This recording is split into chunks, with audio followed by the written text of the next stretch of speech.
Hello friends, तो चलिए start करते हैं। आज के जितने भी मोस्ट इंपॉर्टेंट करंट अफेयर्स है, पीआईबी है, वो सब हम लोग आज की क्लास में कवर करेंगे। शुरू करने से पहले जो आपका अभी अभी आरबीआई ग्रेड बी 2026 का एग्ज़ाम हुआ है, बहुत सारे क्वेश्चंस ऐसे हैं जो हम इस डेली क्लास में कवर करते हुए चल रहे थे एंड वो exactly word to word exam में पूछ लिए गए। इसके अलावा जो आरबीआई का कोर्स है उसमें जो हमने क्वेश्चंस बताए थे, जिस वे में प्रिपरेशन कराई थी, लास्ट 3 मंथ्स पर फोकस रखा था, बहुत सारे क्वेश्चंस उसमें से भी एग्ज़ाम में पूछे गए हैं। तो जिन स्टूडेंट्स ने प्रॉपर तैयारी करी थी उनका इस बार बहुत अच्छा बेनिफिट हुआ है। चलते हैं फर्स्ट न्यूज़ के ऊपर। ये एक स्कीम से रिलेटेड है, ECLGS, ठीक है। 5.0 इसका वर्जन है। इसने क्या करा, 1 लाख डिफरेंट डिफरेंट गारंटीज़ इसमें दी जा चुकी हैं, इशू हो चुकी हैं। टोटल अमाउंट कितना है इस स्कीम के अंदर, 48,000 करोड़। ये अमाउंट आपको याद होना चाहिए। कितना नंबर है, 1 लाख मार्क क्रॉस कर लिया, ये आपको पता होना चाहिए। ECLGS का फुल फॉर्म क्या होता है, emergency credit line guarantee scheme, ये भी आपको पता होना चाहिए। गवर्नमेंट, सेंट्रल गवर्नमेंट की स्कीम है एंड ये जो इंडिया में जितने भी बिजनेसेस हैं, जो छोटे बिजनेसेस हैं, उनको हेल्प करने के लिए है। क्योंकि इस समय देखो, आपको पता है कितना ज़्यादा रिसेशन स्टाइल आउटलुक है इस समय इकोनॉमी का, एंड उसी के साथ जो वेस्ट एशिया में क्राइसिस चल रही है, जिसकी वजह से प्राइसेस भी पुल अप हो रहे हैं, डिमांड भी कम हो रही है, तो कैश फ्लो कम हो जा रहा है छोटे बिजनेसेस के पास। इसीलिए उनको ये क्रेडिट गारंटी प्रोग्राम दिया गया है, ठीक है। तो ये आपको पता होना चाहिए। इसके अलावा आपको पता होना चाहिए कि 96%, ठीक है, जो गारंटीज़ हैं वो एमएसएमई की तरफ गई हैं, और जो टोटल मनी हमने बताया 48,000 करोड़, उसमें से 86% जो है मनी वो एमएसएमईज़ के पास गया है, ठीक है। एंड एग्जैक्ट अगर हम बात करें फिगर की, तो 48,000 करोड़ नहीं, ये है 48,484 करोड़। कौन सी ऐसी इंस्टीट्यूशन है जो इसमें डील करता है, इसको मैनेज करता है, वो है NCGTC। इसका भी फुल फॉर्म आपको पता होना चाहिए, national credit guarantee trust company limited. Okay, तो जो छोटे MSMEs हैं उनके लिए 100% लॉस जो है उनका वो कवर हो जाएगा इसमें। जो थोड़े से बड़े MSMEs हैं, जो एयरलाइंस भी हैं, ठीक है, उनका 90% लॉस गवर्नमेंट इसमें कवर करेगी। कौन कौन एलिजिबल है इस स्कीम के लिए, देखिए, जिसका भी ऑलरेडी एक्टिव बिजनेस लोन चल रहा है वो, एंड 31 मार्च 2026 तक वो एक्टिव होना चाहिए लोन। जो उनके लोन की रीपेमेंट है वो भी टाइम पर हुए होनी चाहिए। ऐसा नहीं है कि आपने लोन कभी रीपे करे नहीं है पुराने लिए हुए एंड फिर आप आ जाओगे इस स्कीम के अंडर बेनिफिट लेने, नहीं। अगर आपने लोन्स टाइमली पे करे हैं, आपका जो करंट लोन अकाउंट है जो चल रहा है वो भी स्टैंडर्ड है, तो आप इसमें एलिजिबल हो। MSMEs के लिए है स्पेसिफिकली। थोड़े से कुछ ऐसे बिजनेसेस हैं स्पेसिफिक, जो बड़े बिजनेसेस भी हो सकते हैं, उनके लिए भी है, एंड जो भी पैसेंजर एयरलाइंस है इंडिया की, उनके लिए भी ये एलिजिबल है।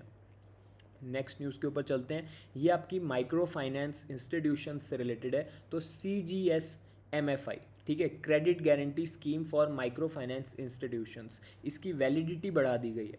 वैलिडिटी बढ़ा दिएगा क्या मतलब है, एक तो टाइम में इसकी 31 अगस्त 2026 तक है, ठीक है।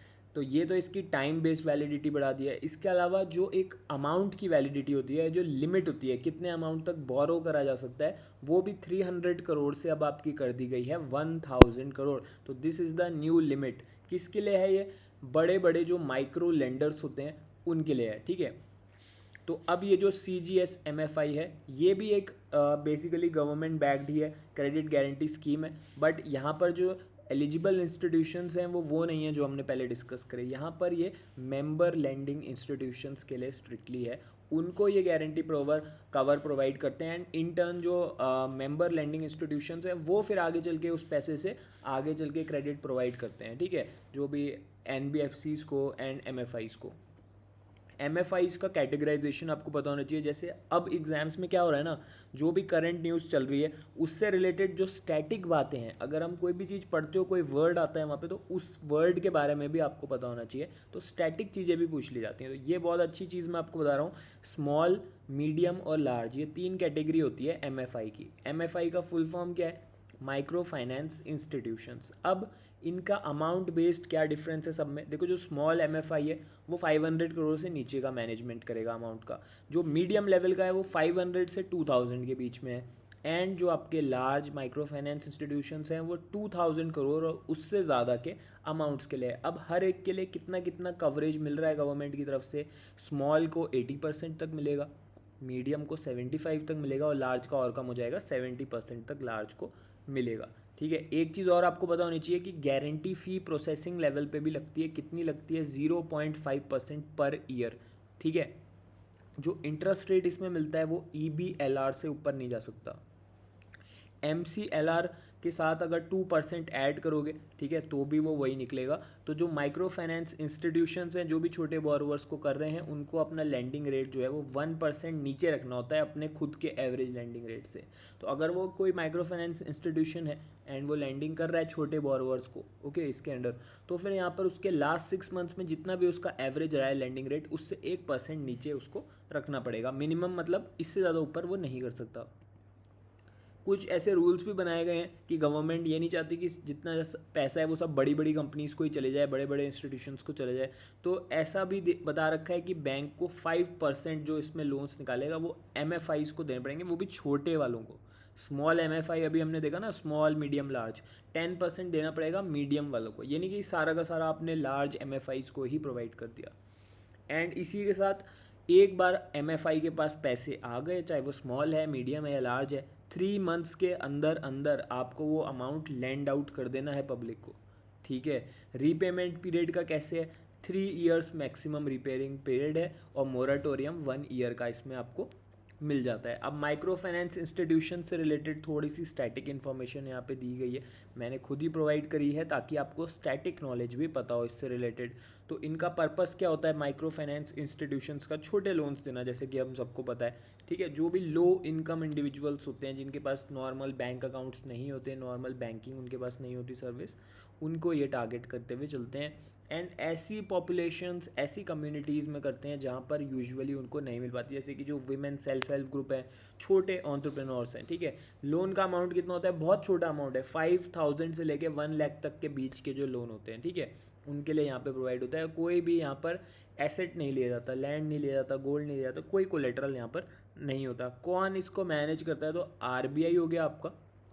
इसके अलावा नाबार्ड जो है वो भी मॉनिटर करता है। अगर रूरल लेवल पे बात हो रही है तो वहाँ पर नाबार्ड करेगा, एंड साथ में RBI तो करेगा ही करेगा।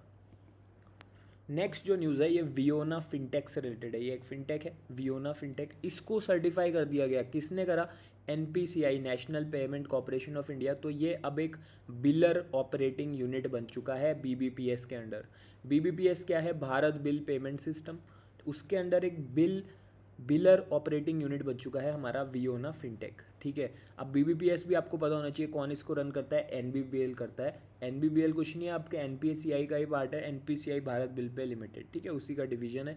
तो यहाँ पर क्या है, इससे क्या बेनिफिट होता है? देखो, ऐसा है कि कोई भी ऐप से आप यूज़ कर रहे हो अगर पेमेंट, ठीक है, तो जो पेमेंट है वो कोई भी बैंक का हो सकता है, आपका कोई भी बैंक अकाउंट हो सकता है, आप कोई भी ऐप यूज़ कर रहे हो सकते हो, बट वो जो पेमेंट जो है हो रहा है आपका, वो इंस्टेंटली कैसे होगा, सेफली कैसे होगा, एंड प्रॉपर आपको रिकॉर्ड के साथ कैसे होगा, वही चीज़ बैक का जो फ्रेमवर्क है, जो आप कह सकते हो बैकग्राउंड में जो चीज़ें हो रही हैं जो आपके सामने नहीं है, वो चीज़ें BBPS हैंडल करता है। इसके अलावा जो BOU, बिलर ऑपरेटिंग यूनिट, वियोना को बनने को दे दिया गया है, सर्टिफाई कर दिया गया है। तो बिलर ऑपरेटिंग यूनिट क्या होता है? ठीक है, अब जो वियोना है वो अलग अलग जगह जाएगा, जैसे कि जो आपके गैस के सप्लाई होते हैं, जो यूनिवर्सिटीज़ होती हैं जो फ़ी कनेक्ट करती है, या ईच एंड एवरीथिंग जहाँ पर आप पेमेंट भेज रहे हो। ठीक है, तो जो भी बिजनेस के बिल होते हैं वो वियोना प्रोवाइड करेगा कि इंस्टेंटली आपके जो बिल्स हैं वो किसी भी पेमेंट, किसी भी ऐप पे कोई पेमेंट कर रहा है, किसी भी बैंक के थ्रू कोई पेमेंट कर रहा है, तुरंत अगर बिल आपको बचाना है अपने बिजनेस का कस्टमर तक जिसने पेमेंट करा है, ताकि क्रेडिबिलिटी बने, ट्रस्ट बने कस्टमर के माइंड में, यस मैं देखो मैंने पेमेंट करा, तुरंत मेरे पास बिल आ गया। ठीक है, तो वियोना वो सर्विस प्रोवाइड करेगा। वियोना का पूरा पोर्टफोलियो है फीचर्स का। पहला है UPI स्विच, सेकंड है IMPS इंजन, तीसरा है बैंकिंग कनेक्ट, एंड चौथा है eKYC सेतु। नेक्स्ट जो है ये आपके ओमान और इंडिया के जॉइंट इन्वेस्टमेंट फंड से रिलेटेड न्यूज़ है। ठीक है, तो ये एक प्राइवेट इक्विटी पार्टनरशिप है। गवर्नमेंट ऑफ ओमान जो है उसके सोवरेन वेल्थ फंड ने इसको बैक करा है। इंडिया की तरफ से state bank of India SBI ने जो है उसने अपना पूरा का पूरा, अगर आप इस जॉइंट इन्वेस्टमेंट फंड की बात करो तो इसने 3.65% स्टेक अपना बेच दिया है। कहाँ पर? कैपिटल स्मॉल फाइनेंस बैंक में, जो एक SFP है। किसको बेचा है ये भी बताना चाहिए आपको, लिप्टस पंच कार्ड फंड। इस फंड ने आगे आके 3.65% जो स्टेक बेचा गया कैपिटल स्मॉल फाइनेंस बैंक में, वो इसको परचेज कर लिया। तो बैंक कौन सा है यहाँ पे जिसमें स्टेक बेचा गया? कैपिटल स्मॉल फाइनेंस बैंक, ठीक है। एंड किस किस ने यहाँ पर फंड को बेचा है? सबसे पहले तो Oman India joint investment fund, ठीक है, इसने बेचा है। एंड ये इसके बिहाइंड कौन है? जॉइंट इन्वेस्टमेंट है तो दो लोग तो होंगे ही मिनिमम। तो एक है गवर्नमेंट ऑफ ओमान का सॉवरेन वेल्थ फंड एंड दूसरा है हमारा SBI।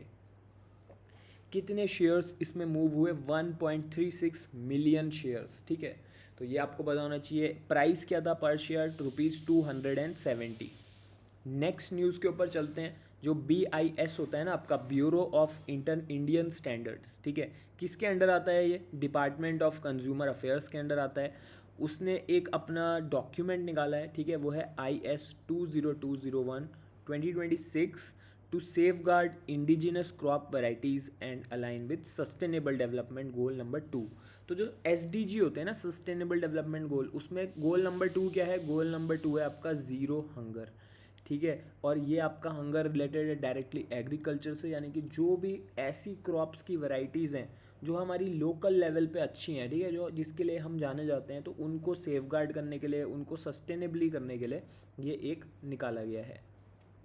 अब ये जो डॉक्यूमेंट है इसमें एक प्रॉपर गाइडलाइंस दी गई हैं कि कैसे कम्युनिटी सीड बैंक्स को मैनेज करा जाएगा, यानी कि कम्युनिटी लेवल पे, लोकल लेवल पे सीड बैंक्स बनाए जाएंगे। जैसे बैंक में आप पैसे जमा करते हो, सीड बैंक्स में आपके सीड्स जमा रहेंगे फॉर ग्रोइंग द क्रॉप्स, ठीक है। एंड वहाँ पर जो भी ऐसी इंडिजिनस क्रॉप्स हैं, सिर्फ उन्हीं के सीड्स के लिए ये डेफिनेटली बनाया गया है। This you should know. Next news के ऊपर चलते हैं। तो यहाँ पर जो हमारी मिनिस्ट्री ऑफ ट्राइबल अफेयर्स है, ठीक है, एंड इसी के साथ इन्होंने पार्टनरशिप किसके साथ करी? ट्राईफेड के साथ, tribal cooperative marketing development federation of India. तो मिनिस्ट्री ऑफ ट्राइबल अफेयर्स और ट्राईफेड, इन दोनों ने मिलकर क्या लॉन्च करा है? रीसा स्टोर लॉन्च कर दिया है, ठीक है। रीसा स्टोर क्या होता है? देखिए, जितने भी ट्राइबल लेवल पे जो भी हैंडीक्राफ्ट्स होते हैं, एम्ब्रॉयडरी होती है, कोई कपड़े होते हैं, ठीक है, उनको प्रमोट करने के लिए एक फिजिकल स्टोर निकाला है रीसा। तो ये जो आउटलेट है इसका पूरा नाम क्या है? रीसा टाइमलेस ट्राइबल, ठीक है, बहुत ही अच्छा नाम है ये। एंड ये कहाँ पर लोकेटेड है? ये आपके CP में लोकेटेड है, दिल्ली में, यानी कि कैनॉट प्लेस में, न्यू दिल्ली में।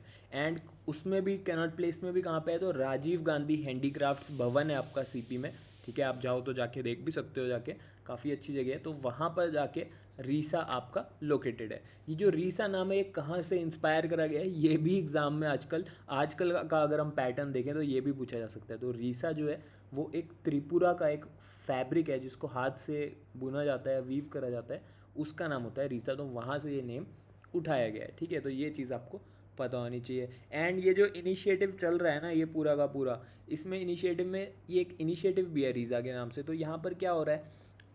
सबसे पहला जो है लोंगपी पोट्री ऑफ मणिपुर, इसके अलावा तुर्तुक ब्रास कटलरी लद्दाख की, एंड डोखरा आर्ट ऑफ छत्तीसगढ़। तो ये और भी हैंडीक्राफ्ट्स हैं ऐसे जो सिलेक्ट करे गए हैं ट्राइबल लेवल पे। तो ये सब, और इसके अलावा अलग अलग हमारे इंडिया में अलग अलग स्टेट्स की, आपको पता है, सबकी अलग अलग डाइवर्सिटी है, सबके अपने अपने डिज़ाइंस हैं, अपने अपने एथनिक ग्रुप्स हैं, सबके ट्राइब्स अलग हैं, तो इसीलिए उनके अलग अलग डिज़ाइंस होते हैं। सभी को प्रमोट करने के लिए ऑल इंडिया लेवल पे ये करा गया है। ओके, नेक्स्ट आपकी न्यूज़ के ऊपर चलते हैं।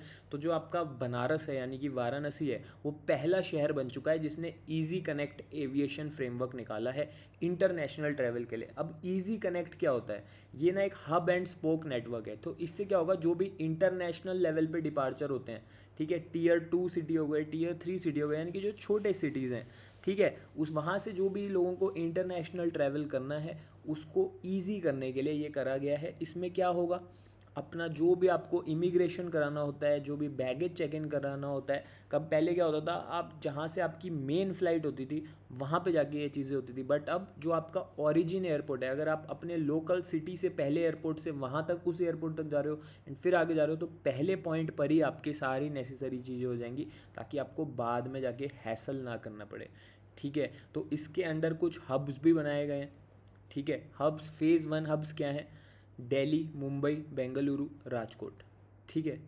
एक बार मॉडल कंप्लीट हो गया आपका, तो फिर आपके ये मेगा हब रहेंगे दिल्ली, मुंबई, बेंगलुरु, राजकोट।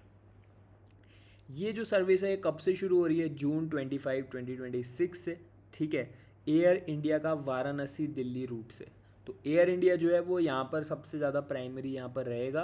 एंड इसको मैनेज कौन कर रहा है? Ministry of civil aviation. ठीक है, तो अब के अंदर क्योंकि अब इजी कनेक्ट आ चुका है फ्रेमवर्क बनारस में, तो अब जो बनारस एयरपोर्ट है वहाँ से लोग कितनी जगहों पर जा सकते हैं अलग अलग इस सर्विस का यूज़ करके?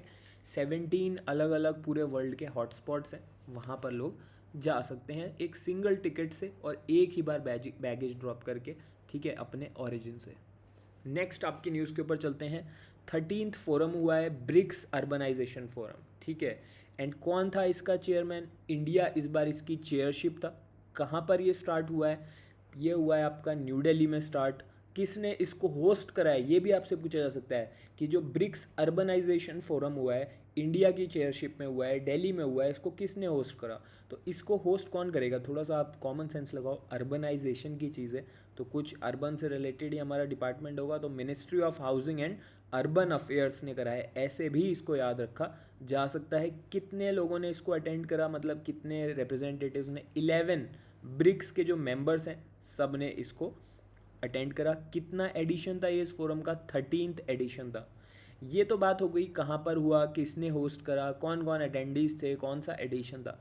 बट ये जो फोरम हुआ इसका थीम क्या था, ये भी बहुत इंपॉर्टेंट होता है, एग्जाम में आपसे पूछ लिया जाता है।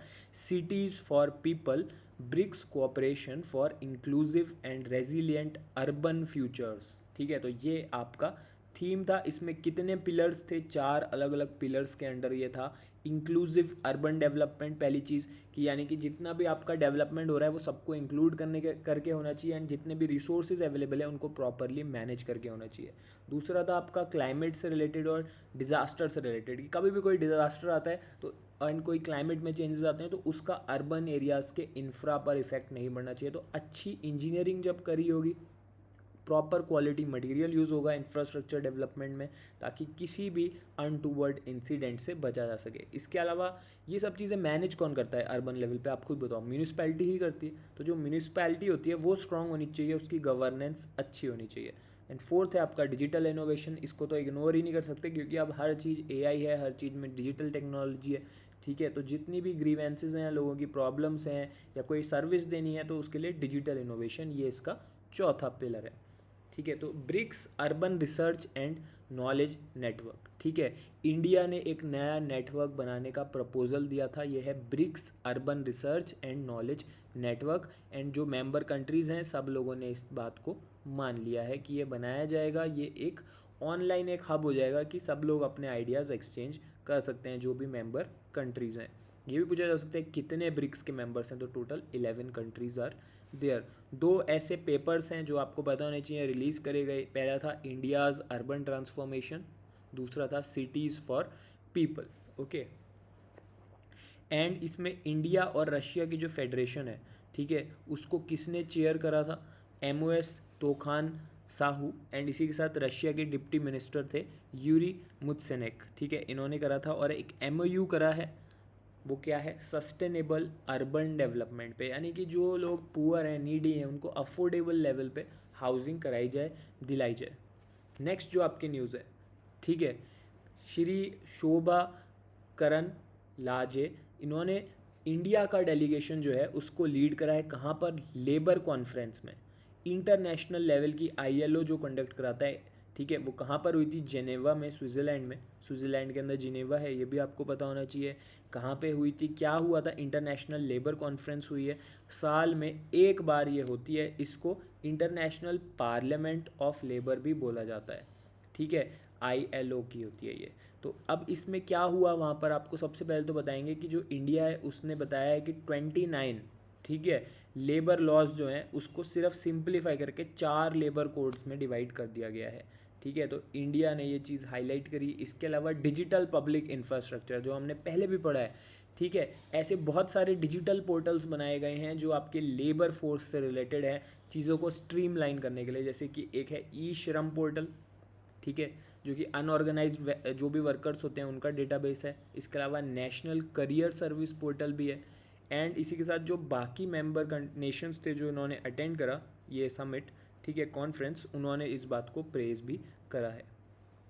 लीगली जो भी माइग्रेशन होता है, ठीक है, जो भी इंडियन वर्कर्स हैं, क्योंकि देखो आईएलओ की मीटिंग है तो बात तो वर्कर्स की हो रही है ना, तो जो भी वर्कर्स हैं जिनके पास स्किल्स हैं उनको एक प्रॉपर एक पाथवे प्रोवाइड करना, एक अपॉर्चुनिटी प्रोवाइड करना, ताकि वो इंडिया से बाहर जाकर भी अपना प्रॉपर वे में अपना वर्क कर सकें। आईएलओ से रिलेटेड थोड़ा सा स्टैटिक इन्फॉर्मेशन आपको पता होना चाहिए कि ये कब फॉर्म हुआ था। 1919 में ये फॉर्म हुआ था, ठीक है। एंड इसी के साथ सबसे पहली ये एजेंसी था यूएन की 1946 में। हेडक्वार्टर कहाँ पे है जहाँ पर इसकी मीटिंग हुई है? कहाँ पर हुई है इसकी मीटिंग? जेनेवा, स्विट्ज़रलैंड में। कितने मेंबर्स हैं? टोटल 187 है। इंडिया इसका फाउंडर मेंबर है, तो ये भी आपको पता होना चाहिए।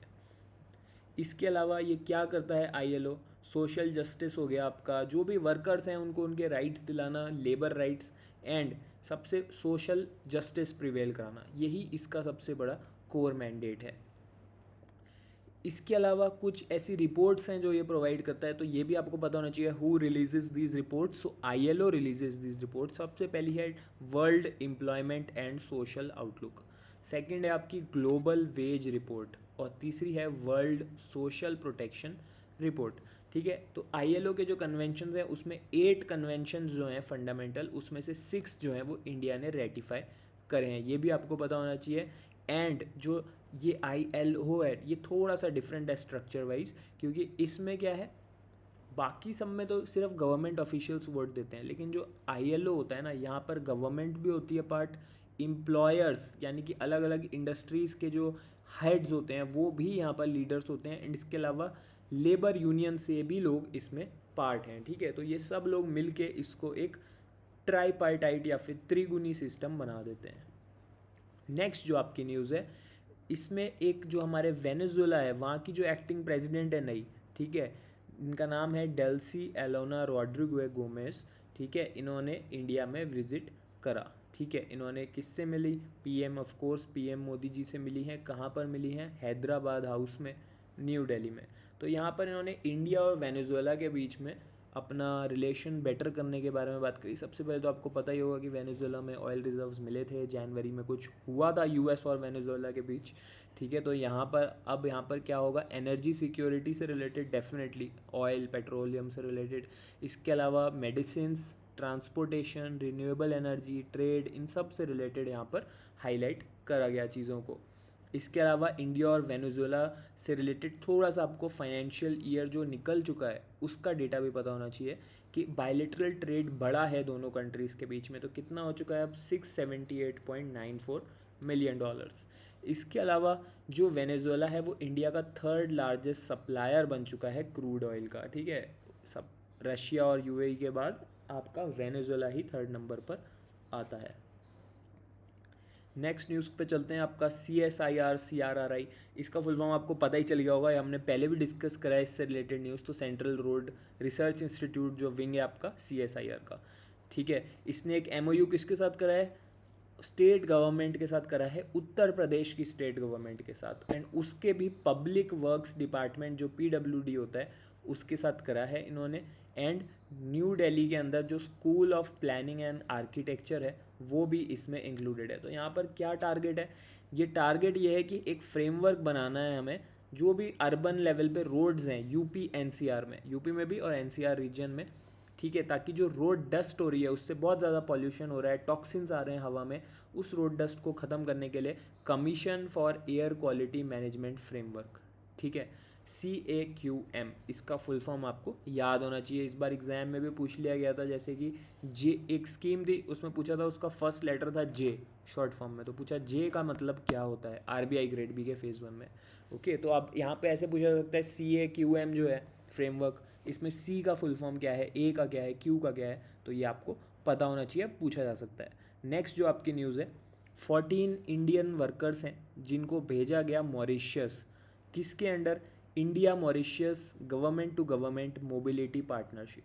ठीक है, किसने भेजा है? यूनियन मिनिस्टर हमारे जयंत चौधरी जी हैं, उन्होंने MOU करा था इसका 2023 में, ये MOU करा गया था।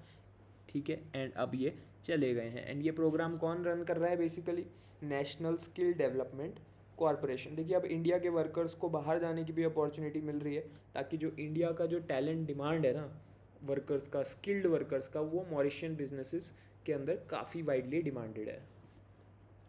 नेक्स्ट जो आपकी न्यूज़ है, मेटा जो पहले फेसबुक के नाम से जाना जाता था, उसने रिलायंस के साथ पार्टनरशिप कर ली है। क्या बनाने के लिए? 168 मेगावाट का AI यानी कि आर्टिफिशियल इंटेलिजेंस का डेटा सेंटर बनेगा। कहाँ पर बनेगा? थोड़ा सा आप अपना दिमाग लगाओ, रिलायंस का है तो कहाँ पर बनेगा? जामनगर गुजरात में बनेगा। टारगेट क्या है, कब तक बना देना है? 2028 तक। एंड इसमें ऐसा डिफरेंट क्या है? ठीक है, ये पूरा का पूरा रिन्यूएबल एनर्जी से चलेगा। ठीक है, एंड इसी के साथ इसका जो एनर्जी सोर्स है वो 925 मेगावाट का ये होगा, renewable energy. Okay, and AI data centre ये है, और ये डीसैलिनेटेड सी वाटर यूज़ करेगा। ये भी बहुत इंपॉर्टेंट चीज़ है, क्योंकि जो फ्रेश वाटर है यूजुअली उसको यूज़ करा जाता है आर्टिफिशियल इंटेलिजेंस में सर्वर्स रन करने के लिए। बट उससे क्या है, वाटर क्राइसिस भी हो सकता है, क्योंकि इंडिया में पहले भी देखा गया है वाटर क्राइसिस हो जाता है कुछ स्टेट्स में लोकल लेवल्स पे। बट इसके अलावा जब डीसैलिनेटेड सी वाटर यूज़ होगा तो प्रॉपरली आप वाटर का सही यूज़ कर पाओगे। नेक्स्ट जो आपकी न्यूज़ है, असम गवर्नमेंट जो है इसने EU के साथ पैक्ट कर लिया है, यूरोपियन यूनियन के साथ।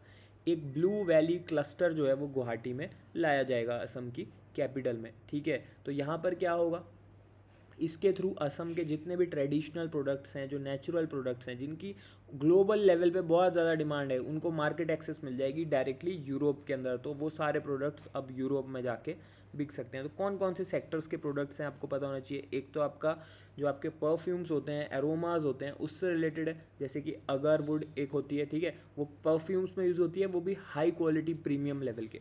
आयुष सेक्टर हो गया आपका, आयुर्वेद और वेलनेस से रिलेटेड। एंड आपकी टी इंडस्ट्री तो है ही, आपको असम की पता होगी। ठीक है, तो इसमें कौन कौन से ऑर्गेनाइजेशंस इसका पार्ट बने? AIDC है सबसे पहला, Assam industrial development corporation. And second है FEBI, federation of European businesses in India. तो ये याद होना चाहिए, असम ने EU के साथ ये करा है, ब्लू वैली क्लस्टर इसका नाम है, गुवाहाटी में।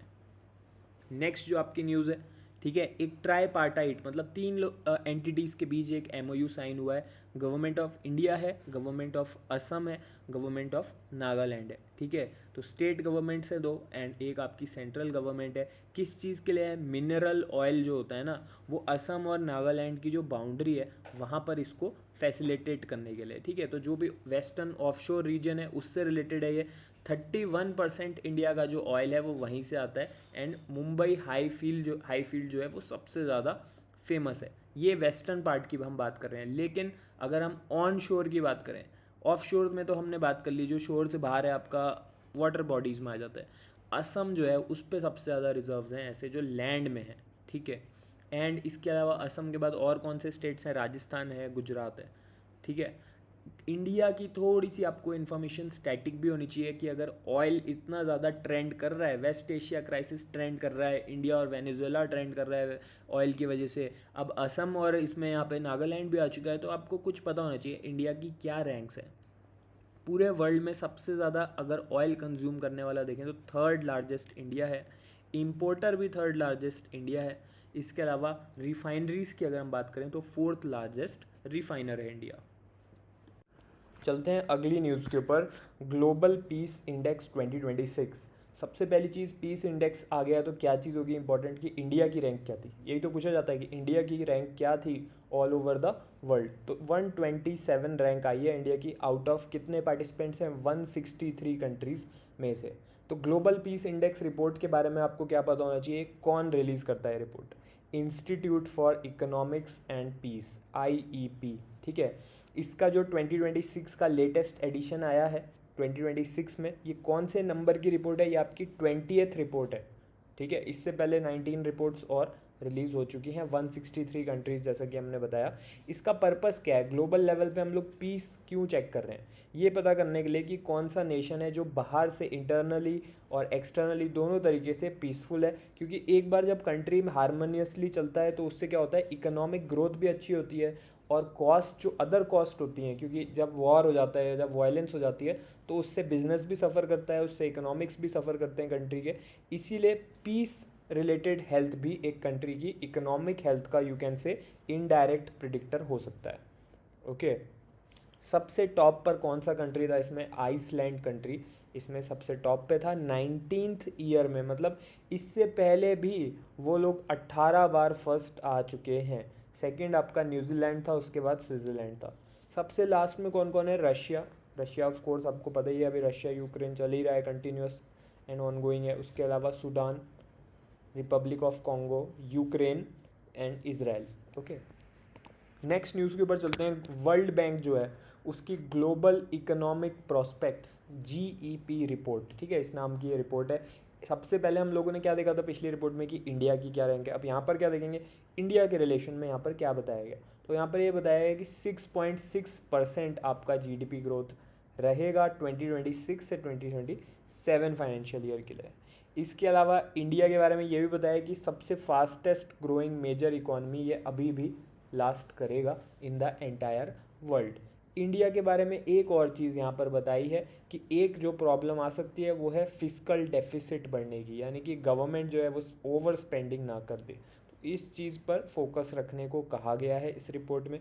इसके अलावा अगर हम ओवरऑल वर्ल्ड की बात करें तो पूरे वर्ल्ड का ग्रोथ फोरकास्ट कितना है? 2.5% है, ठीक है। GEP रिपोर्ट हमने ये तो पढ़ लिया कि वर्ल्ड बैंक निकालता है, कितनी बार आती है? वंस अ ईयर नहीं आती है, ट्वाइस अ ईयर आती है। एक बार जनवरी में आती है, फिर जून में आती है। तो ये जून वाला एडिशन इसका था। नेक्स्ट न्यूज़ के ऊपर चलते हैं। संगीत नाटक अकेडमी, ठीक है, ये हमारे मिनिस्ट्री ऑफ कल्चर के अंदर का ही एक डिपार्टमेंट है, संगीत नाटक अकेडमी। इसने 7 अलग अलग फेलोशिप्स निकाली हैं एंड 108 अवार्ड्स निकाले हैं 2024 और 2025 के लिए। तो 7 ऐसे लोग हैं जिनको नेशनल फेलोशिप मिलेगी, ठीक है। इसको आप ये भी बोलते हो अकादमी रत्न सदस्यता, ठीक है, ये भी इसको बोला जाता है। ये बेसिकली आर्ट्स स्ट्रीम से रिलेटेड है, जो भी पर्सनालिटीज़ हैं आपकी, एंड इसको प्रेसिडेंट ऑफ इंडिया प्रोवाइड करते हैं राष्ट्रपति भवन में। इसके अलावा 108 ऐसे लोग हैं जिनको अकादमी अवार्ड या फिर अकादमी पुरस्कार मिलेगा, ठीक है। ये म्यूज़िक के भी हो सकते हैं, डांस के भी हो सकते हैं, ड्रामा के भी हो सकते हैं, ये भी प्रेसिडेंट ऑफ इंडिया प्रोवाइड करते हैं। एक और अवार्ड, तीसरा अवार्ड भी है, उस्ताद बिस्मिल्लाह खान युवा पुरस्कार, ठीक है। 106 यंग आर्टिस्ट को ये मिलेगा, जो भी 40 की एज से नीचे आर्टिस्ट हैं उनमें से 106 यंग लोगों को ये मिलेगा 2024 और 2025 में उनके रिकॉग्निशन के लिए, ओके। बट ये वाला जो अवार्ड है ये प्रेसिडेंट नहीं देता, ये चेयरमैन ऑफ संगीत नाटक एकेडमी देता है। तो जो जूनियर्स हैं हमारे 40 एज से अंडर के, उनको प्रेसिडेंट अवार्ड नहीं देगा ये वाला। अभी कौन है यहाँ पे हेड? ये है doctor Sandhya Purecha. Next news के ऊपर चलते हैं। तो यूनाइटेड नेशंस जो है इसने एक नया प्लान बनाया है, इसका नाम है मस्कट प्लान ऑफ एक्शन, ठीक है। हेट स्पीच को कम करने के लिए ये है, ठीक है। एक पीस मीडिएशन करने के लिए, एक अच्छा एक डायलॉग बनाने के लिए, अच्छे रिलेशनशिप्स और कम्युनिटी फॉस्टर करने के लिए, ठीक है। तो ये कौन सी गवर्नमेंट है, कौन सा कंट्री है जो इस चीज़ को पुश दे रहा है मस्कट प्लान ऑफ एक्शन को? गवर्नमेंट ऑफ ओमान फर्स्ट तो ये है। उसके अलावा UN office on genocide prevention है, ठीक है, UNOSAPG इसको बोलते हैं। इसके अलावा network for religious and traditional peace makers है। तो आपको पता ही है जैसे अलग अलग ह्यूमन राइट डिज़ास्टर हो रहे हैं, ठीक है, उसी की तरह जो हेट स्पीच है, हेट स्पीच भी एक बहुत बड़ा अपराइजिंग है। मतलब एक तरीके से आप कह सकते हो, क्योंकि अब इंटरनेट एज आ चुकी है तो हेट स्पीच बहुत ज़्यादा प्रेवलेंट हो चुका है। उसकी वजह से जब आप अपना आंसर भी फ्रेम कर रहे हो अगर डिस्क्रिप्टिव राइटिंग में, तो वहाँ पे आप अगर रीसेंट टाइम्स में इन टेक्नोलॉजी के बढ़ जाने से, इंटरनेट पेनिट्रेशन के बढ़ जाने से क्या चैलेंजेस आ रहे हैं, तो उसमें आप हेट स्पीच भी मेंशन कर सकते हो। एंड आप ये एक्शन प्लान जो है मस्कट प्लान ऑफ एक्शन, इसको भी मेंशन कर सकते हो। नेक्स्ट न्यूज़ के ऊपर चलते हैं। सुप्रीम कोर्ट जो है उसने होम मेकर्स के अनपेड वर्क को 30,000 पर मंथ का रिकॉग्निशन दे दिया है। कौन सा केस था ये? Sheesh Ram and others versus Surjeet case, ठीक है। तो अगर कोई होम मेकर है तो उसका जो अनपेड वर्क है उसको किस वैल्यू पे लगाया जाएगा? 30,000 पर मंथ पर इसको लिया जाएगा, ठीक है। इसके अलावा जो केयर गिविंग वर्क होता है विमेन जो करती हैं, उसमें हम कह सकते हैं कि GDP का 15% से लेके 17% तक उसकी वर्थ है, ओके। तो ये आपको पता होना चाहिए। इसके अलावा ये जो 30,000 का इन्होंने बेस लाइन लिया है, ये कितना बढ़ेगा आगे चल के? हर 3 ईयर्स के बाद 10% ये बढ़ जाएगा, यानी कि अगले 10 ईयर्स में, अगले 3 ईयर्स में ये कितना बढ़ जाएगा? 30,000 से ये 33,000 हो जाएगा। एक और चीज़ बताइए कि कभी भी मोटर व्हीकल में एक्सीडेंट होता है तो वो जो क्लेम है वो पेंडिंग नहीं रहनी चाहिए हाई कोर्ट के लिए, 4 साल से ज़्यादा पेंडिंग नहीं होनी चाहिए। सुप्रीम कोर्ट ने ये नोटिफाई कराया। नेक्स्ट जो है एक इम्पॉर्टेंट डेट है जून 12, वर्ल्ड डे है अगेंस्ट चाइल्ड लेबर। जैसे आपको पता है चाइल्ड लेबर इलीगल है, तो इस बार जो जून 12 को ये जो मनाया जा रहा है हर साल, इस बार का इसका थीम क्या है, red card to child labour, fair play for children, decent work for adults. तो ये थीम भी आपको पता होना चाहिए। लेबर से रिलेटेड है तो किसने ये रिकॉग्नाइज करा होगा, आपको पता होना चाहिए, इंटरनेशनल लेबर ऑर्गेनाइजेशन ने। ठीक है, आईएलओ के कौन कौन से कन्वेंशन है, एक 138 है, एक 182 है, जो चाइल्ड लेबर के साथ डील करते हैं, मिनिमम एज बताते हैं एंड उसी के साथ चाइल्ड एब्यूज़ एंड चाइल्ड जो भी slavery, trafficking and force labour होता है उसके अगेंस्ट भी नोटिफाई करते हैं। तो ये थी आज की सारी most important news items, current affairs जो एग्जाम में पूछी जा सकती हैं। अब अगर आप आरबीआई ग्रेड बी को क्लियर करना चाहते हो तो आप ये लेफ्ट साइड वाला RBI grade B selection system course join कर सकते हो। अगर आप बैंक पीओ ज्वाइन करना चाहते हो, एसबीआई, आईबीपीएस, आरआरबी, तो आप सेकंड वाला कोर्स ज्वाइन कर सकते हो। दोनों में ही मैं आपको पर्सनली गाइड करता हूँ एंड इसमें आपकी प्रीलिम्स, मेंस, इंटरव्यू तीनों की कंप्लीट तैयारी हो जाती है। तो ये एक ऑल इनकम्पासिंग कंप्लीट सॉल्यूशन है कि आज क्या पढ़ना है, कहाँ से पढ़ना है, किस तरीके से पढ़ना है, पूरी गाइडेंस, सारा मटेरियल, क्लासेस, रिसोर्सेज, सब कुछ एक ही जगह आपको मिल जाती है। तो इनको चेकआउट करने का जो लिंक है आप चेक कर सकते हो जाके, वीडियो के पिन कमेंट में गिवन है। अब हम लोग मिलेंगे अगली क्लास में। All the best.